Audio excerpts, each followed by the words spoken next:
Et la deuxième macroactivité, c'est ce qu'ils appellent gérer les exigences. Et c'est cette partie-là qui est, on va dire, par abus de langage ou extension de langage plutôt, qui est on va dire, dans l'esprit collectif des entreprises, des business analysts, etc. C'est ça qui est l'ingénierie des exigences, c'est-à-dire la gestion des exigences. C'est-à-dire maintenir ce référentiel stable dans le temps, en particulier en analysant l'impact d'un changement. Parce que vous avez compris, quand on lance un projet, on va réfléchir à la solution cible, on va analyser les besoins métiers, on va les prioriser, on va se dire est-ce que derrière le logiciel va y répondre oui ou non, est-ce que ça va être une exigence critique, importante pour le métier, etc., pour les processus métiers, pour le processus de la chaîne de valeur d'entreprise. Et une fois qu'on a analysé tout ça, on aura des exigences. On va on va faire le go live une fois que le projet est terminé. Donc, le bébé est né, hop, on met le logiciel dans les mains des utilisateurs ou des clients finaux. Mais après, si vous vous souvenez de ce que je vous ai dit au début, il y a un cycle de vie de la solution qui fait que pendant des années, la solution, elle va continuer de perdurer, elle va évoluer, elle va être corrigée, elle va dépendre des besoins métiers qui vont eux-mêmes évoluer, des évolutions technologiques, etc. Et tout ça pendant des années jusqu'à ce que le logiciel, il meure de sa belle mort. Et qu'on doive gérer l'obsolescence. Et donc, pendant tout ce temps-là, comment faire pour gérer ce référentiel d'exigence qui était à l'état zéro quand on a fait le go live.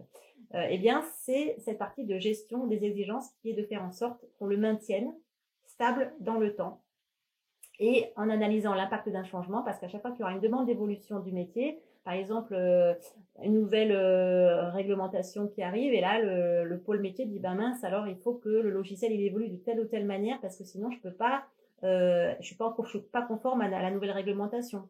Ou alors, on a lancé une nouvelle offre auprès de nos clients, ce qui fait que le logiciel il répond plus à nos besoins, il faut le faire évoluer de telle ou telle manière.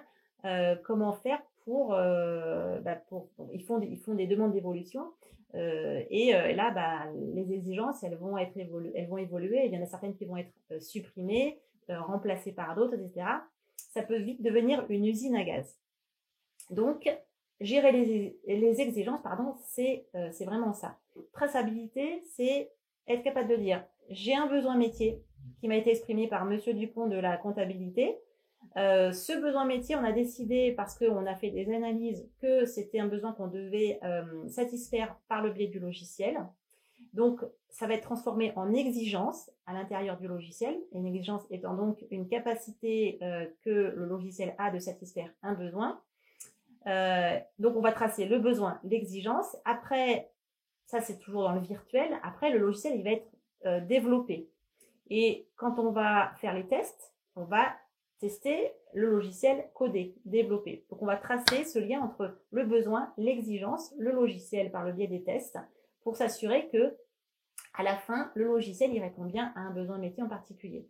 Et donc ça, la gestion des exigences, elle permet cela. Et c'est très important, notamment quand on est en mode de maintenance évolutive et corrective et qu'il y a soit un changement d'un besoin métier et qu'on se demande ok, il y a un changement du besoin métier, mais ça impacte quoi dans mon logiciel?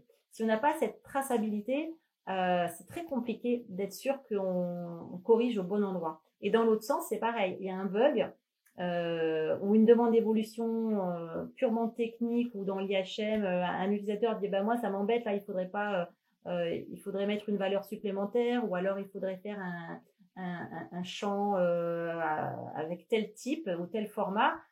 Si le développeur il corrige pour répondre gentiment entre guillemets à la demande métier, mais que derrière ça a des effets de bord sur d'autres, alors soit techniquement, soit dans l'architecture du logiciel, soit carrément sur les besoins métiers d'origine, il ne le saura pas s'il n'y a pas cette traçabilité. Donc ça c'est très important. Après il y a la notion de versionnement, parce que une exigence, elle peut avoir plusieurs versions. Un logiciel peut avoir plusieurs versions en fonction des corrections qui sont à mener, etc. De même, vous, quand vous ouvrez n'importe quel logiciel, votre explorateur dans votre ou même Word ou peu importe, vous voyez il y a des versions parce qu'à chaque fois on corrige des bugs, on améliore des choses.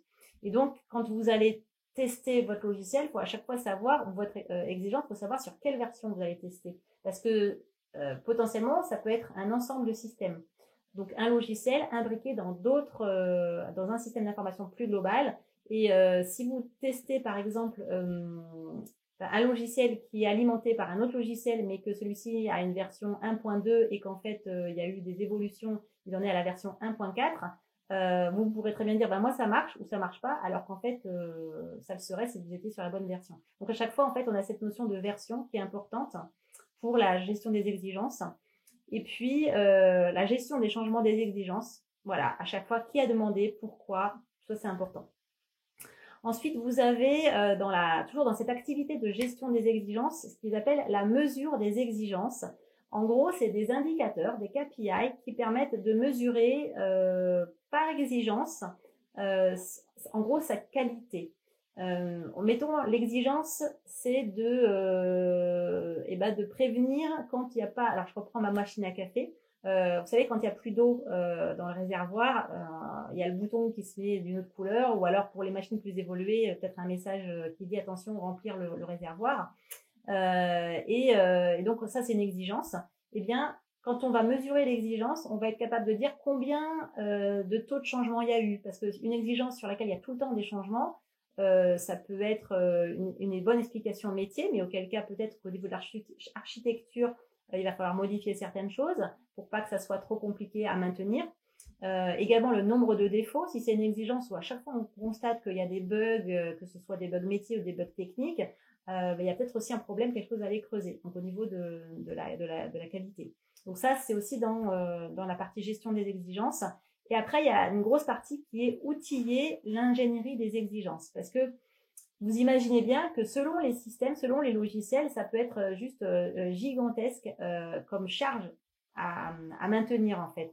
Si vous devez avoir des fichiers Excel qui font des liens dans tous les sens avec des documents Word derrière ou peu, ça peut être super compliqué sur le long terme à gérer. Et donc en fait, pour être sûr de bien faire les choses, le mieux c'est d'avoir des outils qui sont, alors les outils, ça peut être des outils de test, Jira qui est le plus connu, il permet de faire de l'ingénierie des exigences par exemple.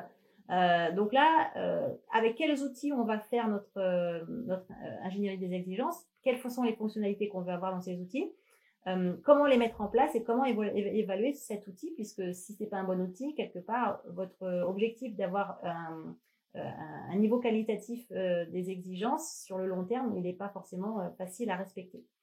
Donc, vous voyez, quand on parle d'ingénierie des exigences, on a une partie qui est de la business analyse pure, c'est-à-dire développer les exigences de la solution, aller recueillir les besoins métiers, recueillir les exigences, définir, les documenter de manière avec les bonnes pratiques, les modéliser, etc. Vérifier, les valider et les négocier. Et puis toute la partie qui est gérer les exigences pour s'assurer que c'est stable sur le temps long.